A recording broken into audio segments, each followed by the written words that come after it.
ikaw ay isang nag-build ng PC or naghahanap ng mga PC parts sa online or sa stores, sa mga Facebook groups, humingi ng suggestion, ito yung huwag niyong kakalimutan sa lahat ng build ninyo. Yes, enough na ang isang surge protector para gumana ang computer at para maingatan ito. Pero may isa pang pinakamahalagang gamit o bagay na kailangan kayong binibili o sinasama sa budget ninyo. Hindi ito power supply na nakakabit sa computer. Hindi rin ito basta ABR lang o yung regulator ng kuryente. Yung mga voltage ng kuryente natin. Yes, kung ikaw ay isang PC builder na at isang nagko-computer na matagal, alam mo na to. At sa mga baguhan, ngayon malalaman mo na. Ito ang UPS. Okay? O ang uninterruptible power supply o yung sa madaling salita, ito yung parang ABR or parang extension o parang power supply na isasaksak mo lang sa kuryente at nakasaksak din yung computer. In case na mamatay yung kuryente, buhay pa rin yung computer mo, depende sa capacity ng battery ng UPS. So, ano pa hinihintay natin?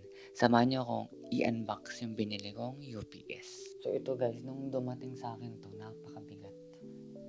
Wait lang.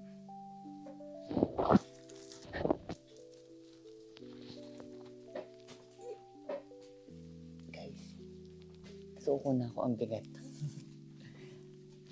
Yan. Ang bigat niya.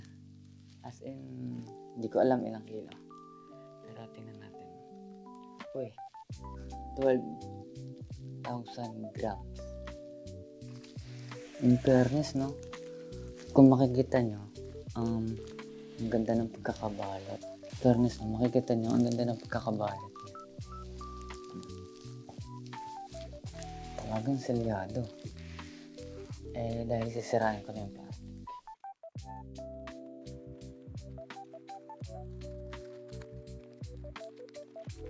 Ito na nga guys, no? Na-unbox ko na sa sobrang tagal. Ayan siya. Yung UPS. So, makikita natin dito. So, ito na guys. From CyberPower, battery back up. Na ang version nito is pure sine wave yung kinuha ko. Kasi, ang pure sine wave daw is mas smooth, mas magandang gamitin in terms from sa kuryente. So, ayan. Pwede siya sa of course, computer,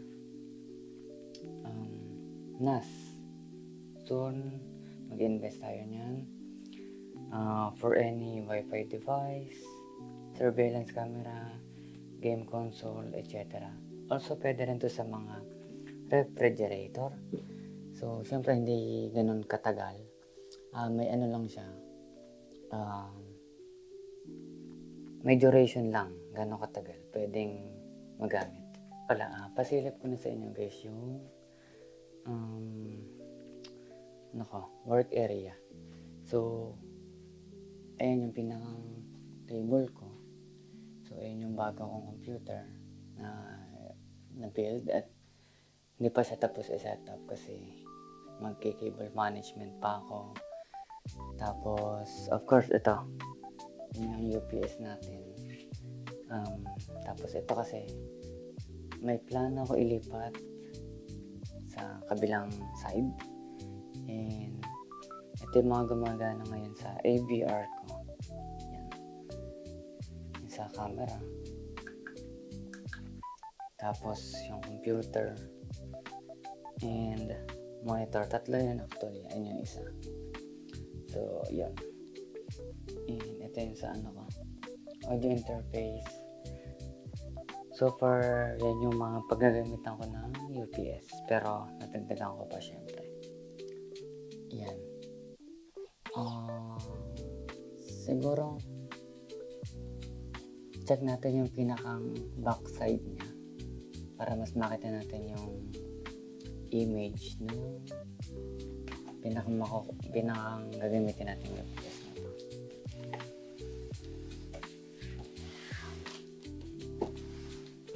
So, ayan. Mamaya natin unbox kasi gusto kong makita mo na yung sa box para may idea kayo. So, power switch, siyempre kasama yan. Indicator, LCD. Yan ang pinakang gusto ko dito. May LCD kung saan makikita. Yung status, o yun ba, yung battery, capacity load, input, etc. And, yun nga, according to other customer, ano daw siya? Tahimik daw talaga. So, kahit natutulog ka at bigla siyang mag-a-alarm, wala. Tahimik as in. Yan, etc. May mga USB and of course yung mga saksakan na. And, ayan. I don't know if compatible na sa Windows 11, pero according dito sa box is up to Windows 10 lang. 8.7, 2016 na server, 2012, 2008.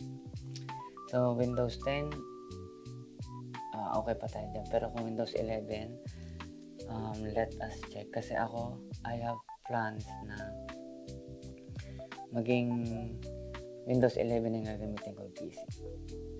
And for the technical specification, ayan siya. Ang capacity na kinuha ko is ito. CP1500 EPF CLCD. So, ano siya? 1500 VA na may 900 watts capacity. Okay. So, ayan siya. For technical spec, 230 of voltage, output frequency 50 and 60 Hz. Waveform, yun siya. Yung waveform niya is pure sine wave. And meron siyang 8 battery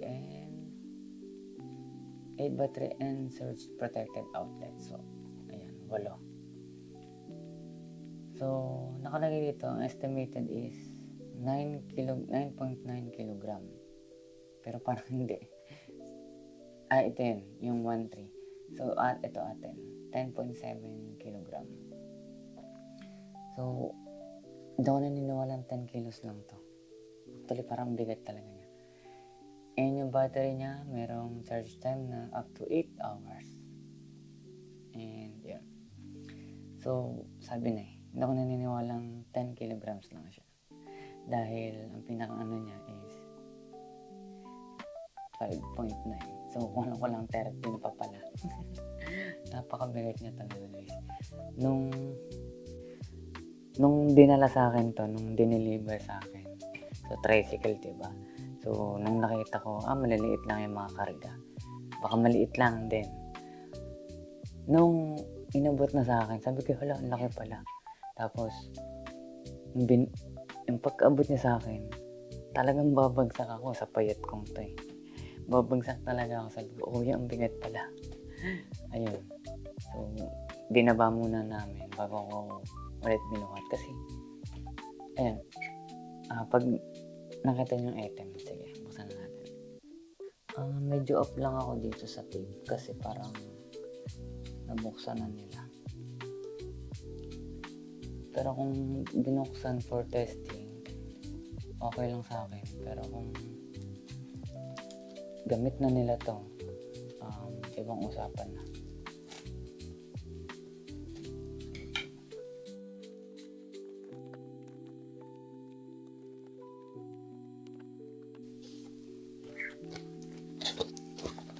So, ito na siya, guys.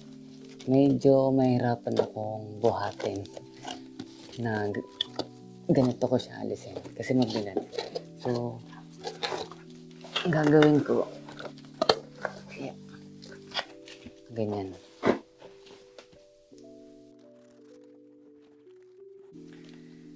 So, ito na siya.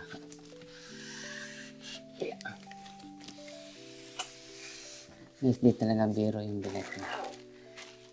Kasi ang dami niyang battery. For sure.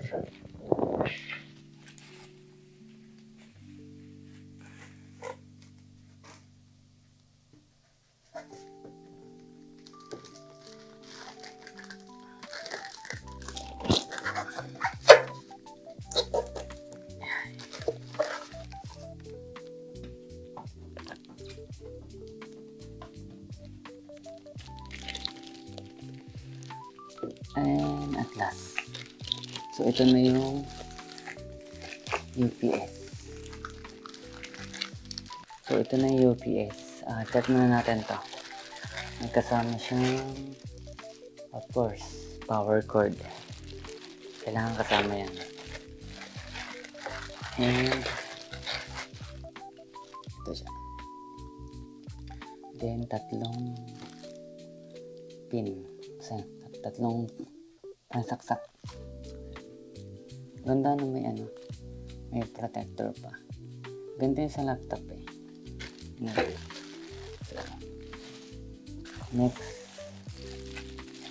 from CyberPower, of course manual.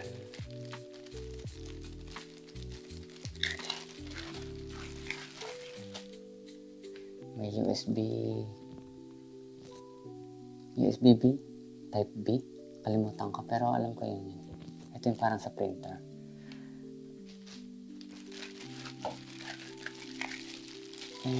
Tingnan natin. Akala ko may CD. Pero, yan na. Power management software. So, ayan. Mas malaki nga si 1,500 kumpara kay 1,300. Ayan. So, manual. Double check na lang natin mamaya. Ayan. Ano guys? Ang ganda sa plastic.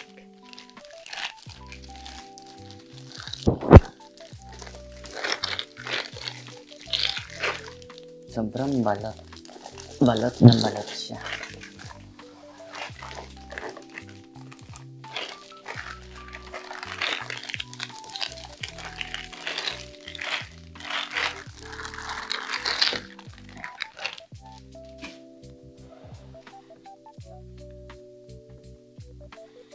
Parang hindi pantay yung lamesa eh. Pero pantay naman. Ayan siya. From CyberPower. Ano to eh, flagship na company. Talagang kilala sila. So, siguro unahin natin yung nasa likod. Ayan. So, meron ditong dalawang parang internet cable. Tapos yung USB-B. Kanina. Yung merong VGA. Ito paano gagana yan. So, may manual naman. Double check natin. And 8 saksakan. Tapos may reset button. Yung kulay red. Ayan siya. Bigat. Ayan yung red button.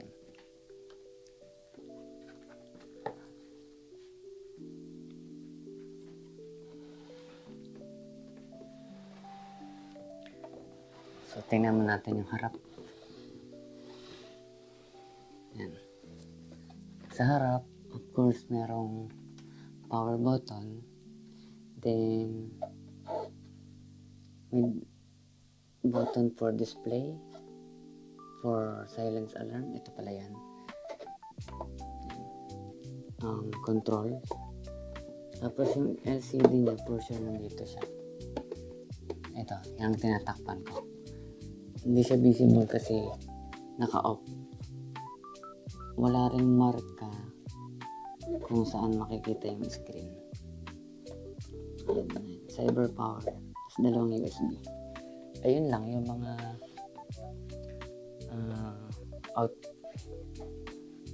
mga outlet niya. No? tsaka pwedeng pagsaksakan. So, tapos, ito pala guys yung size niya in actual. So, yung cellphone, kung makikita nyo, yan. Tapos, so, kulang-kulang dalawang cellphone siya, ang taas niya. Then, yung haba niya is, yan, dalawang cellphone, tapos konting pasobra. And yung kapal niya. Ayan guys. Ayan cellphone. Pag dinikit ko. Ayan. So, malaki talaga. Malaki ang binayaran ko. Para dito. Of course, once na gumagamit na tayo nito, protektado na yung computer natin.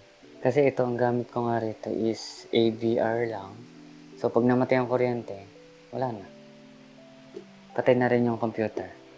Yung mga ginagawa ko, wala na rin. Back to zero kung hindi ko na-save. So, with this, CyberPower UPS, magiging kampante na ako na hindi masisira kagad yung PC. Kasi I have enough time na makapag-shutdown pa kung hindi kagad bumalik yung kuryente.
So yun guys, ito na yung after 12 hours ng pagcha-charge ko. Dapat 8 hours lang, pero at least 8 hours. Pero ginawa ko siyang 12 hours. So, try natin i-open. Ito yung power niya. Tapos, display, alarm, silent alarm, tsaka control. Then yung dalawang USB port, tsaka yung logo. So, dito yung LCD niya. So, try natin. So, meron siyang dalawang beep. Ibig sabihin nun, mabubuhay na yung ano natin, UPS. So, as you can see this guys, merong nakalagay online, sabihin naka-charge. And yung load niya 0 kasi wala akong nakasaksak sa likod. And ayan, yung charge niya. So, naka-mute. I-unmute ulit natin. Lang, mga 0.5 seconds lang. Or siguro parang 1 second nga eh. Yung input niya, kagabi, 240 volts. Pero ngayon, 238 na lang. Kanina, 237 ang binuhay natin. So, ayan. Explore natin yung display. Sa output, ganun din. 238. Naka 60 Hz yung output. Wattage kasi nga wala nakasaksak pa. So later papakita ko sa inyo kapag naisaksak ko na yung computer. Ayan. So balik na lang tayo sa umpisa. Then ito, 100% pa rin kasi hindi ko nagagamit.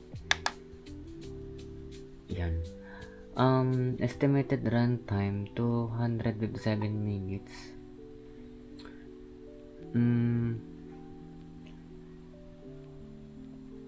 So siguro ito yung pag nag-off, or let's see.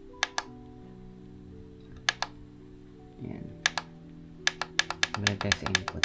Sumobra na. Ayun guys, yun lang yung mga laman ng display niya. So, kapag may mga errors or may mga warning, lalabas din siya dito. So, event, pag nakita natin event, for sure, babalik na siya sa input. In control, hold natin. I don't know what happened.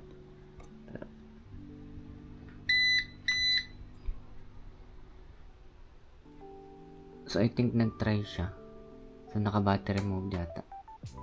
Ayun. Kumbaga sa yung control is parang nag-salpa na siya. Self-check. Ganun.